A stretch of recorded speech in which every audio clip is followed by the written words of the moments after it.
نحمده ونصلي على رسوله الكريم اما بعد فاعوذ بالله من الشيطان الرجيم بسم الله الرحمن الرحيم رب اشرح لي صدري ويسر لي امري واحلل عقدة من لساني يفقهوا قولي. باب تخلیل الشعر، بالوں کے اندر خلال کرنا، حتی اذا ظن انه قد اروا، یہاں تک کہ انسان کو یقین آ جائے کہ تر ہو گیا ہے، بشرتہ، اس کی کھال، یعنی بال اس طرح اگر انسان دھوئے کہ سر پوری طرح تر ہو گیا ہے، اور اگر لمبی چٹیا کسی کے بہت ہی لمبے بال ہیں تو ان کو اگر وہ ہاتھ میں ایک طرف پکڑ کے صرف سکن کو تر کر لیتا ہے تو اس سے بھی غسل جو ہے وہ ہو جاتا ہے. یعنی پورے بال اگر نہ دھوئے جائیں، ان کو شیمپو نہ بھی کیا جائے، تو صرف بشرہ کا مطلب ہے سکن، یعنی سر کی سکن اگر انگلیاں پھیر کر خوب تر کر لی جائے، پانی بھی ڈالا جائے، صرف انگلیاں نہیں، تو ایسی صورت میں غسل ہو جاتا ہے. افاد علیہ، اور اس پہ پانی بہا چکا. حدثنا عبدان قال اخبرنا عبد الله قال اخبرنا هشام بن عروة عن ابيه عن عائشة قالت كان رسول الله صلى الله عليه وسلم اذا اغتسل من الجنابة غسل يديه وتوضأ وضوءه للصلاة ثم اغتسل ثم يخلل بيده شعره حتى اذا ظن انه قد اروى بشرته افاض عليه الماء ثلاث مرات. یعنی آپ صلی اللہ علیہ وسلم کا طریقہ کیا تھا کہ جب جنابت کو غسل کرتے تو پہلے اپنے دونوں ہاتھ دھوتے، جیسے نماز کے لیے وضو کیا کرتے ویسے وضو کرتے، پھر غسل شروع کرتے تو اپنے ہاتھوں سے پہلے بالوں کو بھگوتے تھے، یعنی انگلیاں پھیر کے پھر اس پہ پانی ڈالتے، اور اس سے پانی کم لگتا ہے. اگر آپ بالوں کو پہلے ہاتھوں سے تر نہیں کرتے اور پانی پہ پانی ڈالتے ہیں تو بعض اوقات بال پانی کے کنٹرول میں نہیں آتے، اور خاص طور پر جب بہت زیادہ ہو تو ایسی صورت میں پہلے کم پانی لگا کے بالوں کو اچھی طرح اندر سے تر کر لینا چاہیے اور پھر پانی ڈالنا چاہیے تاکہ سکن کو فوراً پانی ٹچ کر جائے. اور پھر آپ افاض علیہ الماء ثلاث مرات، 3 مرتبہ آپ اس پہ پانی ڈالتے تھے. ثم غسل سائر جسدہ، پھر اپنا سارا جسم دھوتے تھے. وقالت، اور آپ فرماتی ہیں، کنت اغتسل انا، کہ میں غسل کرتی ورسول اللہ صلی اللہ علیہ وسلم من اناء واحد، ایک ہی برتن سے، نغرف منہ جمیعا، ہم دونوں اس سے اکٹھے ہی پانی لیا کرتے تھے. باب من توضأ فی الجنابۃ ثم غسل سائر جسدہ ولم یعد غسل مواد الوضوء منہ مرۃ اخرى. باب من توضأ، جس نے وضو کیا، فی الجنابۃ، جنابت میں، ثم غسل سائر جسدہ، پھر بعد میں سارا جسم دھویا، ولم یعد غسل مواد الوضوء، اور وضو کے جگہوں کو دوبارہ نہ دھویا، مرۃ اخرى، یعنی دوسری مرتبہ. تو اس سے کیا انسان کا وضو اور غسل دونوں ہو جاتے ہیں یا نہیں؟ کیونکہ حدیث ہے اس لیے میں صرف پڑھوں گی، آپ ترجمہ دیکھ لیجیے. حدثنا یوسف بن عیسیٰ قال اخبرنا الفضل بن الموسى قال اخبرنا الاعمش عن سالم عن قريب مولى ابن عباس عن ابن عباس عن ميمونة قالت ودع رسول الله صلى الله عليه وسلم وضوء الجنابة فكفى بيمينه على يساره مرتين وثلاثا ثم غسل فرجه ثم ضرب يده بالارض او الحائط مرتين وثلاثا ثم مضمض واستنشق وغسل وجهه وذراعيه، ذراعيه یعنی بازو اپنے، ثم افاض على رأسه الماء ثم غسل جسده ثم تنحى فغسل رجليه. قالت فأتيته بخرقة فلم يردها فجعل ينفض الماء بيده. یہ جو ہے نا فجعل ينفض الماء، یہ نئی چیز ہے. تو آپ صلی اللہ علیہ وسلم نے جھاڑا پانی کو اپنے ہاتھ سے ہی، یعنی تولیے کی بجائے اگر انسان اپنے ہاتھ سے ہی پانی کو جسم سے پونچھ کے جھاڑ دے تو یہ بھی کافی ہے. اور اس میں باب جو امام بخاری نے باندھا ہے یا اجتہاد جو کیا ہے وہ کیا ہے کہ اگر انسان پہلے وضو کر لے اور بعد میں نہائے تو دوبارہ اگر وضو نہیں کرتا تو اس سے حرج نہیں ہے. باب اذا ذکر فی المسجد انہ جنب، اگر کوئی مسجد چلا جائے اور اس کو یاد آئے کہ وہ تو جنبی تھا تو کیا کرے. یعنی اگر کسی کو نہانے کی ضرورت تھی اور اس نے تھوڑی تاخیر کر دی یہاں تک کہ بھول گیا اور بھول کے مسجد تک پہنچ گیا اور وہ ناپاک تھا اس کا جسم، کیا کرے. یخرج کما ہوا، نکل جائے جیسا کہ ہے، ولا یتیمم، اور وہاں تیمم کی ضرورت نہیں، یعنی فوراً نکل جائے باہر اور تیمم وغیرہ نہ کرے. حدثنا عبد الله بن محمد قال حدثنا عثمان بن عمر قال اخبرنا يونس عن الزهري عن ابي سلمة عن ابي هريرة قال اقيمت الصلاة وعدلت الصفوف، کہ ایک مرتبہ نماز قائم کی گئی، صفیں برابر کر لی گئیں، قیاما، کھڑے ہو کر. فخرج الینا رسول اللہ صلی اللہ علیہ وسلم، تو آپ صلی اللہ علیہ وسلم ہمارے پاس تشریف لائے. فلما قام فی مصلاہ، جب آپ اپنی نماز پڑھانے کی جگہ پہ کھڑے ہوئے، ذکر انہ جنوب، تو آپ کو یاد آیا کہ آپ کو تو نہانا تھا. فقال لنا، تو آپ نے فرمایا ہم کو، مکانکم، اپنی جگہ رکے رہو، میں ابھی آتا ہوں. ثم رجع، پھر آپ واپس چلے گئے. فاغتسل، پھر نہا لیا. ثم خرج الینا، پھر ہمارے پاس آئے. ورأسہ یقطر، اور آپ کے سر سے پانی کے قطرے ٹپک رہے تھے. فکبر، پھر آپ نے تکبیر کہی، اللہ اکبر. فصلینا معہ، تو ہم نے آپ کے ساتھ نماز پڑھی. تابعہ عبد الاعلی عن معمر عن الزہری ورواہ الاوزاعی عن الزہری. اس کو عبد الاعلی نے معمر سے اور زہری سے، اور اس کو اوزاعی وغیرہ نے بھی روایت کیا ہے اور اس کی مطابقت کی ہے. اس سے کیا پتہ چلتا ہے کہ آپ صلی اللہ علیہ وسلم کی زندگی بہت نیچرل زندگی تھی، اور یہ مختلف مواقع پر ایک ایک واقعہ ایسا آ جانا امت کے لیے ایک جواز پیدا کر دیتا ہے. اللہ تعالیٰ نے ہمارے لیے کیا فرمایا کہ لقد کان لکم فی رسول اللہ اسوۃ حسنہ، بہترین نمونہ ہے، وہاں ہر چیز کا نمونہ وہاں مل جائے گا. اور آپ صلی اللہ علیہ وسلم سے کروا کے اس لیے دکھا دیا، کبھی آپ کو بھلوا کر، کبھی اور طریقے سے، کہ بعد میں اگر کسی کے ساتھ ایسا ہو جائے تو وہ اپنے آپ کو ملامت نہ کرے یا دوسرے اس کو برا بھلا نہ کہے. ایسی چیزیں طبعی یا فطری تقاضے سے ہو جایا کرتی ہیں.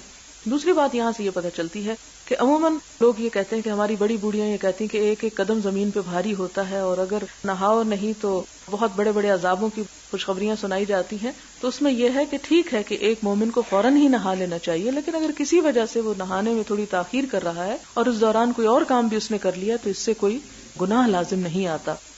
باب نفض الیدین من الغسل عن الجنابہ، جنابت کا غسل کر کے دونوں ہاتھوں کو جھاڑنا، یعنی جسم سے پانی کو چھنک دینا. تو اس سے مطلب کیا ہے کہنے کا کہ وہ پانی جو ایک جنبی کے جسم سے ٹچ کر کے چھینٹ اڑ رہی ہے، وہ چھینٹ پاک ہے یا ناپاک ہے. بتایا جائے گا کہ وہ پاک ہے، اس سے حرج نہیں ہے. یہ حدیث پہلے چونکہ آ چکی اس لیے میں صرف ریڈنگ کروں گی. حدثنا عبدان قال اخبرنا ابو حمزة قال سمعت الاعمش عن سالم عن كريب عن ابن عباس قال قالت ميمونة ودعت للنبي صلى الله عليه وسلم غسلا فسترته بثوب وصب على يديه فغسلهما ثم صب بيمينه على شماله فغسل فرجه فضرب بيده الارض فمسحها ثم غسلها فمضمض واستنشق وغسل وجهه وذراعيه ثم صب على رأسه وافاض على جسده ثم تنحى فغسل قدميه فناولته ثوبا فلم يأخذه فانطلق وهو ينفض يديه. آپ صلی اللہ علیہ وسلم کو میں نے کپڑا پکڑایا، تولیہ دیا، آپ نے نہیں لیا، اور آپ اپنے ہاتھ جھاڑ رہے تھے، یعنی جو چھینٹے اڑے ہو سکتا ہے ان میں سے کچھ حضرت میمونہ پہ جا پڑا ہو، یعنی وہ چھینٹے جو بعد میں اترے، جسم سے پانی اترے تو وہ پانی ناپاک نہیں. اور تولیے کا ذکر، پھر تولیے کی بات آگئی کہ نہ استعمال کرنا مراد یہ ہے کہ وہ پانی جو جسم پر ٹھہر جائے، اور ٹھہرے ہوئے پانی پر انسان اگر کپڑے پہن لیتا ہے اور کپڑے پھر گیلے ہو جاتے ہیں اس پانی کے ساتھ جس سے انسان نہایا ہے تو وہ پانی ناپاک نہیں ہوتا، وہ کپڑے بھی اس سے ناپاک نہیں ہوتے، ان کپڑوں میں انسان نماز وغیرہ ادا کر سکتا ہے.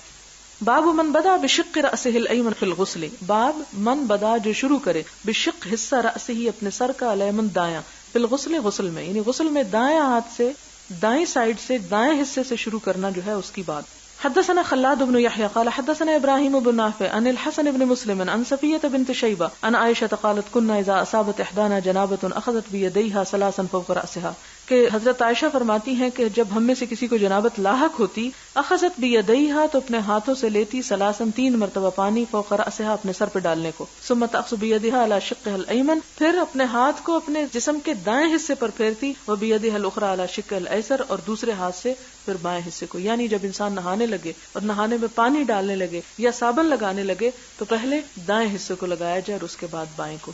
یہ ایک مستحب طریقہ ہے، سنت ہے یہ. بسم اللہ الرحمن الرحیم، یہ آگے اس میں لکھی ہوئی ہے اس لیے پڑھ رہی ہوں. باب من اغتسل عریانا وحدہ فی خلوۃ، کہ تنہائی میں، اکیلے میں ننگے ہو کر نہانا، کیا اس کی اجازت ہے؟ کیونکہ بہت سی لوگوں کو آپ نے یہ کہتے سنا ہوگا کہ ہمارے بڑے بوڑھے کہتے ہیں کہ بالکل ننگے ہو کے نہیں نہا سکتے، جسم پہ کوئی نہ کوئی کپڑا ضرور پہنے ہوئے ہونا چاہیے. تو کیا یہ ضروری ہے یا اس کی اجازت ہے کہ انسان کے جسم پر کچھ بھی نہ اور وہ نہا لے؟ ومن تستر، اور جس نے ستر کیا یعنی کچھ پہن کے نہایا، فالتستر افضل، تو تستر جو ہے یعنی چھپانا اپنے آپ کو وہ زیادہ بہتر ہے. وقال بعض عن نبی عن جدہ عن نبی صلی اللہ علیہ وسلم، کہ نبی صلی اللہ علیہ وسلم نے فرمایا اللہ احق ان یستحیا منہ، اللہ تعالیٰ اس بات کا زیادہ حقدار ہے کہ اس سے حیا کیا جائے، من الناس، لوگوں سے.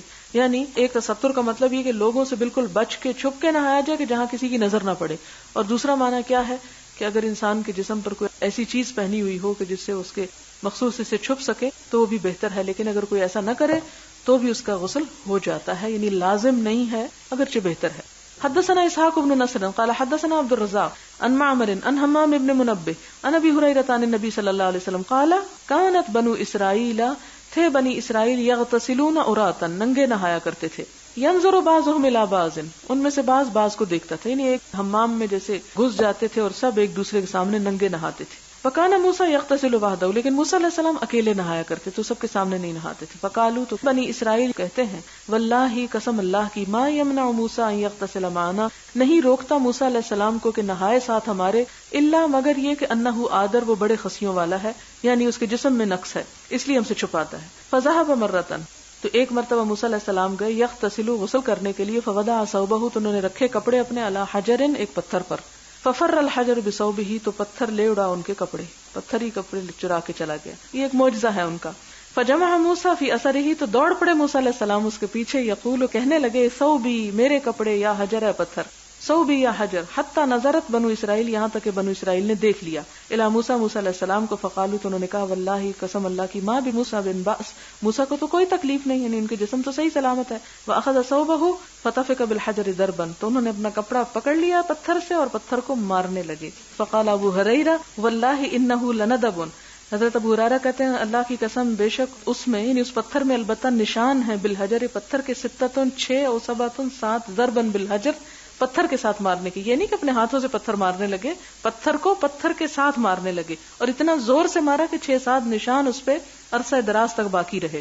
اگر کسی انسان کو پڑتا تو کیا حال ہوتا. حضرت موسیٰ کے ہاتھ لگتا بہت بھاری تھے، اس لیے کہ وہ ایک شخص کو صرف گھونسا ہی لگایا تھا کہ وہ مر گیا، اور پتھر پہ مارا تو پتھر پہ نشان چھوڑ دیے، بڑی قوت والے تھے. فرعون سے جو مقابلہ تھا. وعن ابی ہریرہ عن النبی صلی اللہ علیہ وسلم قال، حضرت ابو ہریرہ کہتے ہیں کہ نبی صلی اللہ علیہ وسلم نے فرمایا، بین ایوب یغتسل، کہ اس دوران کہ حضرت ایوب ایک دفعہ غسل فرما رہے تھے، عریانا ننگے، فخر علیہ جراد، تو گر پڑے آپ پر ٹڈیاں من ذهب سونے کی، فجعل ایوب یحتسی فی ثوبہ، تو شروع ہو گئے ایوب علیہ السلام ان کو اکٹھا کرنا اپنے کپڑے میں. فناداہ ربہ، تو ان کے رب نے ان کو پکارا، یا ایوب الم اکن اغنیتک اما تری، کیا میں نے تجھے غنی نہیں کر دیا ان چیزوں سے جو تو دیکھتا ہے، یعنی تجھے سونے چاندی کی کیا ضرورت ہے، جو کچھ تجھے میں نے دیا ہے وہ تو اس سب سے زیادہ ہے. قال بلا و عزتک، کہتے ہیں ہاں اے رب تیری عزت کی قسم، ولکن لا غنا بی ان برکتک، کہ تیری برکتوں سے میں کبھی بھی بے نیاز نہیں ہو سکتا. یعنی تو جو بھی مجھے دے، جیسے حضرت موسیٰ علیہ السلام نے ایک اور موقع پہ فرمایا تھا، رب انی لما انزلت الی من خیر فقیر، کہ جو بھی بھلائی تو مجھے دے میں اس کا محتاج ہوں. تو گویا جو نعمت اللہ تعالیٰ کی طرف سے انسان کے پاس بغیر کسی کوشش کے اور بغیر کسی لالچ کے آئے تو وہ اللہ تعالیٰ کی طرف سے ایک رحمت اور برکت ہے، اور اس کے بارے میں کیا ہے کہ میں تیری رحمت یا تیری اس سے بے نیاز نہیں ہو سکتا. کتنا خوبصورت جواب ہے حضرت ایوب علیہ السلام کا.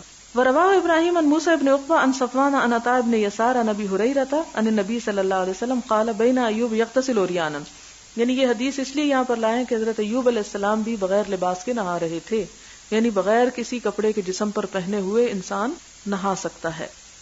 باب التستر فی الغسل عند الناس، لوگوں کے سامنے اگر نہائے تو کپڑا پہن کے یا ستر کے ساتھ نہائے. عند الناس یعنی لوگوں کے پاس. حدثنا عبداللہ ابن مسلمہ عن مالک عن ابی النضر مولى عمر ابن عبید اللہ ان ابا مرۃ مولى ام ہانئ اخبرہ انہ سمع ام ہانئ بنت ابی طالب تقول ذهبت الى رسول اللہ صلی اللہ علیہ وسلم عام الفتح، کہ میں رسول اللہ صلی اللہ علیہ وسلم کے پاس گئی فتح کے سال، فوجدتہ یغتسل، میں نے دیکھا کہ آپ نہا رہے ہیں، وفاطمہ تسترہ، اور فاطمہ رضی اللہ تعالی عنہا کپڑے کی آڑ کیے ہوئے ہیں، اوٹ کیے ہوئے ہیں، یعنی چھپا رہی ہیں آپ کو. اس کا مطلب یہ ہے کہ اگر کوئی اور نہ ہو گھر میں یا کوئی اور نہ ہو اس موقع پر تو کوئی بھی انسان، جیسے آپ دیکھیں کہ ایک کپڑے چینج کر رہا تھا تو دوسرا کپڑا پکڑ کے دوسری طرف منہ کر کے کھڑا ہو جائے تو اس میں حرج کوئی نہیں ہے. تو اسی طرح یہ کہ اس جگہ پر اور شاید کوئی مدد کرنے والا نہیں تھا تو آپ صلی اللہ علیہ وسلم نے حضرت فاطمہ سے کپڑا پکڑوا کے ایک اوٹ کر کے، اور اس کا یہ مطلب نہیں کہ وہ بالکل ساتھ ہی کھڑی ہوں گی، ایسی جگہ پہ کھڑی ہوں گی کہ جہاں سے وہ ان کو چھپا دے. فقال من هذه، تو انہوں نے کہا کہ یہ کون ہے؟ فقلت انا ام ہانی، تو میں نے کہا کہ میں ام ہانی ہوں. یعنی ام ہانی جو حضرت ابو طالب کی بیٹی تھی وہ اس وقت گھر آئیں اور حضور صلی اللہ علیہ وسلم غسل فرما رہے تھے، تو آپ کو پتا چلا کہ جیسے کوئی گھر میں آیا ہے. تو اب یہ بھی فکر ہوا کہ ہے کون. ویسے تو منع ہے نا کہ جب انسان کپڑے اتارے ہوئے تو باتیں وغیرہ نہ کرے، لیکن اگر ایسی بات ہو کہ مثلا باہر کوئی شور ہنگامہ ہو رہا ہے اور آپ کے بچے ہیں اور آپ اندر نہا رہے ہیں اور نہانے میں عموماً دیر بھی لگ جاتی ہے، تو ایسی صورت میں انسان اندر کھڑا ہو کے پریشان ہو تو خواہ وہ نہا ہی رہا ہو، اس سے کیا جواز نکلتا ہے کہ ضروری بات جو ہے وہ پوچھ سکتا ہے. بعض اوقات بہت ایمرجنسی ہوتی ہے تو ایسی صورت میں اگر کوئی باتھ روم کے اندر کسی سے بات کر لیتا ہے تو اس میں حرج نہیں ہے. حدثنا عبدان قال اخبرنا عبد الله قال اخبرنا سفيان عن الاعمش عن سالم ابن ابي الجعد عن قريب عن ابن عباس عن میمونہ قال سترت النبي صلی اللہ علیہ وسلم وهو يغتسل من الجنابہ. حضرت میمونہ کہتی ہیں کہ میں نے حضور صلی اللہ علیہ وسلم کو چھپایا جبکہ وہ نہا رہے تھے، وہ یغتسل من الجنابہ، اور وہ جنابت سے نہا رہے تھے. فغسل یدیہ، اپنے دونوں ہاتھ دھوئے، ثم صب بیمینہ علی شمالہ، پھر اپنے دائیں ہاتھ سے بائیں پہ پانی ڈالا. فغسل فرجہ وما اصابہ، ثم مسح بیدہ علی الحائط والارض، ثم توضأ وضوءه للصلاة غیر رجلیہ، ثم افاض الماء علی جسدہ، ثم تنحى فغسل قدمیہ. تاب ابو عوانہ وابن فضیل فی الستر. یہ حدیث گزر چکی ہے. باب اذا احتلمت المرأة، باب جب عورت کو احتلام ہو جائے. یعنی احتلام جیسے کہ پہلے میں نے بتایا کہ حلم سے، اور حلم خواب کو کہتے ہیں، یعنی خواب میں جمع کرنا. حدثنا عبداللہ ابن یوسف قال اخبرنا مالک عن ہشام ابن عروہ عن ابیہ عن زینب بنت ابی سلمہ عن ام سلمہ ام المؤمنین انها قالت جاءت ام سلیم امرأة ابی طلحہ الى رسول اللہ صلی اللہ علیہ وسلم فقالت یا رسول اللہ ان اللہ لا يستحیی من الحق هل على المرأة من غسل اذا هي احتلمت؟ فقال رسول اللہ صلی اللہ علیہ وسلم نعم اذا رأت الماء، کہ اگر پانی دیکھے تو اس صورت میں نہائے ورنہ نہیں.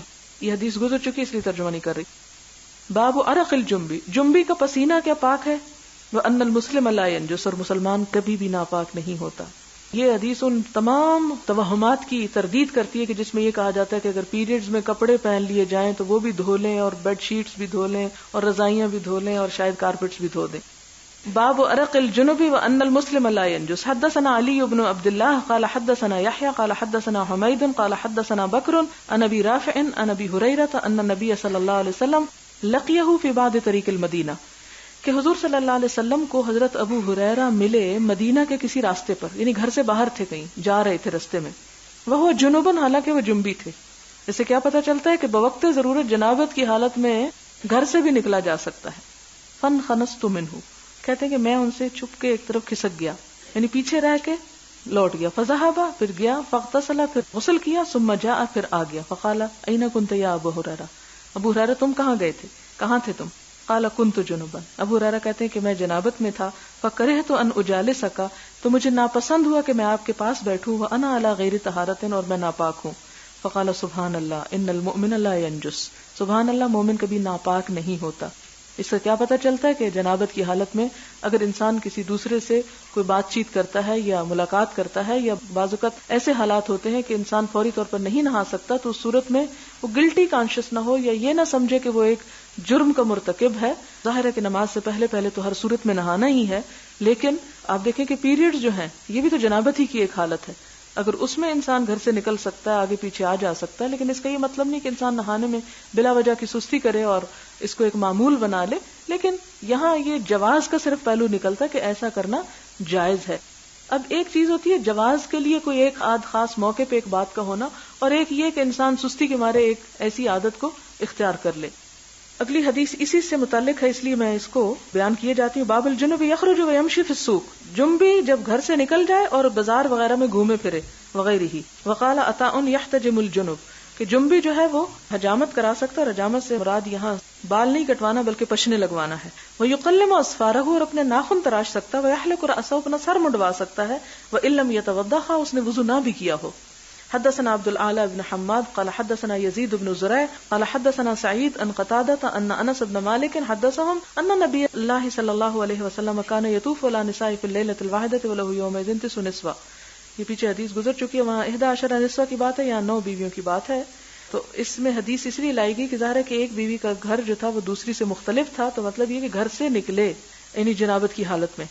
حدثنا عياش قال حدثنا عبد الاعلى قال حدثنا حميد عن بكر عن ابي رافع عن ابي هريره قال لقيني رسول الله صلى الله عليه وسلم وانا جنب فاخذ بيدي، میں جنبی تھا، آپ صلی اللہ علیہ وسلم نے میرا ہاتھ پکڑ لیا. فمشيت معه، تو میں آپ کے ساتھ چل پڑا. حتى قعد، یہاں تک کہ آپ بیٹھ گئے. فانسللت، تو میں کھسک گیا. فاتيت الرحل فاغتسلت، تو میں رحل یعنی جس جگہ پہ قیام کیا جائے یعنی اپنے گھر آیا. فاغتسلت ثم جئت وهو قاعد، میں نہا کے فوراً واپس گیا کہ ابھی آپ وہیں پر بیٹھے تھے جہاں میں ان کو چھوڑ کے آیا تھا. فقال اين كنت يا ابا هريره فقلت له فقال سبحان الله يا ابا هريره ان المؤمن لا ينجس. باب كينونة الجنب في البيت اذا تودع قبل ان يغتسل. باب کینونہ رہنا، الجنبی جنبی انسان کا، فی البیت گھر میں، اذا تودع جبکہ وہ وضو کر چکا ہو، قبل ان یغتسل اس سے پہلے کہ غسل کرے. پچھلی حدیث میں آپ دیکھ چکے ہیں کہ حضرت ابو ہریرہ رضی اللہ تعالی عنہ کو ہم نے جنابت کی حالت میں گھر سے باہر پایا، اور اس حدیث سے کیا پتہ چلتا ہے کہ اگر کوئی شخص جنابت کی حالت میں ہے اور اپنے گھر کا کام کاج کر رہا ہے تو اس کا کیا حکم ہے، کیا اس کو اس بات کی اجازت ہے؟ کیونکہ ایک اور ضعیف حدیث میں یہ آتا ہے کہ جس گھر میں کتا ہو یا مورت ہو یا جنبی ہو تو وہاں فرشتے نہیں جاتے، اور عام طور پر بھی لوگوں میں یہ بات مشہور ہے کہ جب تک انسان جنابت کی حالت میں ہوتا ہے فرشتے اس کے پاس نہیں آتے. تو اس آنے والی حدیث سے اس بات کا دراصل رد کیا گیا ہے. حدثنا ابو نعیم قال حدثنا ہشام وشیبان عن یحییٰ عن ابی سلمۃ قال سألت عائشۃ اکان النبی صلی اللہ علیہ وسلم یرقد. ابو سلمہ کہتے ہیں کہ میں نے حضرت عائشہ رضی اللہ تعالی عنہا سے پوچھا، اکان النبی صلی اللہ علیہ وسلم یرقد، کہ کیا نبی صلی اللہ علیہ وسلم سو جایا کرتے تھے، وہو جنب اور وہ جنابت کی حالت میں ہوتے. قالت تو وہ کہنے لگی نعم ہاں، وہ یتودع اور وہ وضو کر لیتے تھے۔ باب نوم الجنبی، باب جنبی کی نیند یا جنابت کی حالت میں سونا۔ حدثنا قتیبۃ قال حدثنا اللیث عن نافع عن ابن عمر ان عمر بن الخطاب سأل رسول اللہ صلی اللہ علیہ وسلم، حضرت عمر بن خطاب رضی اللہ تعالی عنہ نے حضور صلی اللہ علیہ وسلم سے پوچھا، ایرقد احدنا وهو جنب، کیا سو سکتا ہے ہم میں سے ایک حالانکہ وہ جنابت کی حالت میں ہو، یعنی جنابت کی حالت میں سویا جا سکتا ہے؟ قال نعم، آپ نے فرمایا ہاں، اذا تودع، جب وہ وضو کر لے، احدکم، تم میں سے کوئی ایک، یعنی وضو کر کے سویا جا سکتا ہے۔ اب کیا یہ وضو کرنا جو ہے یہ فرض ہے یا صرف مستحب ہے؟ اس میں پھر علماء کی آراء ہیں، بعض کہتے ہیں کہ یہ صرف مستحب ہے، فرض نہیں ہے، اور بعض نے کہا کہ یہ واجب ہے، اور بعض نے کہا کہ صرف استنجا کر لے، اور مسلم کی جو روایت ہے اس میں استنجا کا ذکر نہیں ہے، اس میں صاف واضح ہے کہ نماز کا سا وضو کر لے تو اس کے بعد سونے کی اجازت ہے۔ لیکن اگر کوئی کسی وجہ سے وضو بھی نہیں کر سکتا تو بھی وہ کسی حرام کام کا ارتکاب نہیں کرتا، یعنی اس کی بھی اجازت ہے۔ باب الجنب یتودع ثم ینام، باب جنابت کی حالت میں وضو کرے پھر سو جائے، یعنی جنبی کو وضو کر کے سونے کے بارے میں۔ حدثنا یحیی بن بکیر قال حدثنا اللیث عن عبید اللہ بن ابی جعفر عن محمد بن عبد الرحمن عن عروة عن عائشة قالت کان النبی صلی اللہ علیہ وسلم، کہ نبی صلی اللہ علیہ وسلم اذا اراد ان ینام، جب ارادہ کرتے کہ سو جائیں، وہو جنب، حالانکہ وہ جنابت کی حالت میں ہوں، غسل فرجہ، تو اپنی شرمگاہ کو دھو لیتے، وتودع للصلاۃ، اور وضو کر لیتے نماز کی طرح کا، یعنی پورا وضو کر لیتے۔ اس کا یہ مطلب نہیں کہ نماز پڑھنے کے لیے وضو کرتے، بلکہ سونے سے پہلے وضو کر لیتے، کیونکہ اس سے پہلے وہ حدیث آپ پڑھ چکے ہیں جس میں سونے سے پہلے وضو کرنا اور دعا پڑھنا جو ہے یہ باعث فضیلت ہے۔ تو خواہ انسان جنابت کی حالت میں ہو یا بغیر جنابت کے، دونوں حالتوں میں وضو کے ساتھ سونا جو ہے وہ بغیر وضو کے سونے سے بہتر ہے۔ حدثنا موسیٰ بن اسماعیل قال حدثنا جویریہ عن نافع عن عبد اللہ قال استفتى عمر النبی صلی اللہ علیہ وسلم، حضرت عبداللہ بن عمر سے روایت ہے کہ استفتى، فتویٰ طلب کیا، عمر رضی اللہ تعالیٰ عنہ نے النبی صلی اللہ علیہ وسلم، نبی صلی اللہ علیہ وسلم سے کیا پوچھا، اینام احدنا، کہ کیا سو جائے ہم میں سے ایک، وہو جنب، اور وہ جنابت کی حالت میں ہو، قال نعم، کہا ہاں، اذا تودع، جب وہ وضو کر لے۔ حدثنا عبداللہ بن یوسف قال اخبرنا مالک عن عبداللہ بن دینار عن عبداللہ بن عمر انہ قال ذکر عمر بن الخطاب لرسول اللہ صلی اللہ علیہ وسلم، ذکر کیا عمر بن خطاب نے حضور صلی اللہ علیہ وسلم سے، بأنہ تصیبہ الجنابہ، کہ انہیں جنابت لاحق ہو جاتی ہے، من اللیل، رات کو، فقال لہ رسول اللہ صلی اللہ علیہ وسلم، تو آپ صلی اللہ علیہ وسلم نے فرمایا، تودع، وضو کر لو، واغسل ذکرک، اور استنجا کر لو، ثم نم، پھر سو جاؤ۔ باب اذا التقى الختانان، باب کے جب مل جائیں دو ختان۔ حدثنا معاذ بن فضالة قال حدثنا هشام وحدثنا ابو نعيم عن هشام عن قتادة عن الحسن عن ابي رافع عن ابي هريرة عن النبي صلی اللہ علیہ وسلم قال، کہ نبی صلی اللہ علیہ وسلم نے فرمایا، اور یہ حدیث کس سلسلے میں ہے کہ غسل کب واجب ہوتا ہے، اذا جلس، جب وہ بیٹھ جائے، بین شعبها، درمیان اس کے کونوں کے، الاربع، چار، یعنی دو بازو اور دو ٹانگیں، ثم جہدها، پھر تھکا دے اس کو، فقد وجب الغسل، تو واجب ہو جاتا ہے غسل، یعنی غسل اس حالت میں واجب ہوتا ہے۔ تابعه امر عن شعبة مثله، وقال موسى حدثنا ابان قال حدثنا قتادة قال اخبرنا الحسن مثله۔ باب غسل ما يصيب من رطوبة فرج المرأة، باب دھونا جو بھی لگ جائے تری میں سے عورت کی شرمگاہ سے، یعنی اس کو دھو لینا ضروری ہے۔ حدثنا ابو معمر قال حدثنا عبد الوارث عن الحسين قال يحيى واخبرني ابو سلمة ان عطاء بن يسار اخبره ان زيد بن خالد الجهني اخبره انه سأل عثمان بن عفان فقال، یہ حدیث پہلے گزر چکی ہے اس لیے صرف ریڈنگ کروں گی، ارأيت اذا جامع الرجل امرأته فلم يمن، قال عثمان يتودأ كما يتودأ للصلاة ويغسل ذكره، قال عثمان سمعته من رسول الله صلى الله عليه وسلم، فسألت عن ذلك علي بن ابي طالب والزبير بن العوام وطلحة بن عبيد الله وأبي بن كعب رضي الله عنهم فأمروه بذلك، قال يحيى وأخبرني أبو سلمة أن عروة بن الزبير أخبره أن أبا أيوب أخبره أنه سمع ذلك من رسول الله صلى الله عليه وسلم۔ حدثنا مسدد قال حدثنا يحيى عن هشام بن عروة قال أخبرني أبي قال أخبرني أبو أيوب قال أخبرني أبي بن كعب أنه قال، ابی بن کعب کہتے ہیں کہ یا رسول اللہ، اے اللہ کے رسول صلی اللہ علیہ وسلم، اذا جامع الرجل، جب جمع کرے مرد المرأة عورت سے، فلم ينزل، پھر انزال نہ ہو، قال يغسل ما مس المرأة منه، فرمایا دھو لے جو چھو جائے عورت سے اس میں سے، ثم يتوضأ، پھر وضو کر لے، ويصلي، اور نماز پڑھ لے۔ قال ابو عبداللہ، امام بخاری کہتے ہیں کہ الغسل احوط، غسل کرنا زیادہ احتیاط کی بات ہے، یعنی چاہے انزال نہ ہو لیکن غسل کرنا زیادہ بہتر ہے۔ وذاک الاخیر، اور یہ جو پیچھے والی بات ہوئی کہ غسل صرف اس وقت واجب ہوتا ہے، یہ جو حدیث نمبر 290 ہے کہ اذا جلس بین شعبها الاربع ثم جہدها، انما بینا لاختلافهم، تو یہ حدیث ہم اس لیے لائے ہیں کہ جو اختلاف صحابہ کرام کے درمیان اس معاملے میں واقع ہوا ہے اس کو ہم بیان کر دیں۔ والماء انقى، اور پانی تو خوب صاف کرنے والی چیز ہے۔ یہ اسی بات کا اختلاف ظاہر کر رہے ہیں کہ جس میں صحابہ کرام کے درمیان بھی اختلاف ہوا، اور اس میں جو راجح رائے ہے وہ یہی ہے کہ خواہ انزال نہ بھی ہو لیکن اگر التقاء الختانین ہو جائے تو اس پر غسل واجب ہو جاتا ہے، جبکہ دوسری رائے یہ ہے جس میں کچھ اور صحابہ کرام شامل ہیں کہ جب تک انزال نہ ہو اس وقت تک غسل جو ہے وہ لازم نہیں ہوتا یا فرض نہیں ہوتا۔ لیکن ان دونوں آراء کو سامنے رکھ کے امام بخاری یہ کہتے ہیں کہ الغسل احوط، یعنی خواہ اختلاف موجود ہے لیکن دخول کی صورت میں خواہ انزال نہ ہو غسل کرنا زیادہ احتیاط کی بات ہے۔ اور اس میں آپ دیکھیں کہ ایسے معاملات میں عموماً انسان کنفیوز ہوتا ہے کہ پھر کون سی رائے اختیار کرے، جب یہ ادھر بھی حکم ہے اور ادھر بھی حدیث موجود ہے اور ادھر بھی صحابہ کرام کی رائے ہے ادھر بھی صحابہ کرام کی رائے ہے۔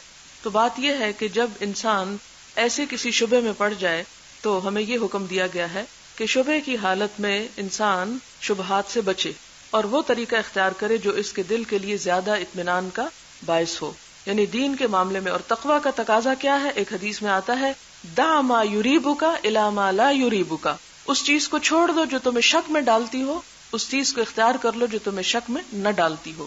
تو اس صورت میں جو چیز انسان کے لیے زیادہ قابل اطمینان ہو اسے کر لینا چاہیے۔ اور اس اختلاف کو کس طرح دور کیا گیا؟ اس میں یہ کہا گیا کہ جن کی رائے یا جس روایت میں یہ آیا ہے کہ جب تک انزال نہ ہو غسل نہیں ہے، یہ روایت منسوخ ہے، اسی لیے علماء کی اور اکثریت کی یہی رائے ہے اور یہی طرز عمل جو ہے وہ قابل عمل ہے کہ ہر دو حالت میں غسل کرنا چاہیے، خواہ انزال ہو یا نہ ہو۔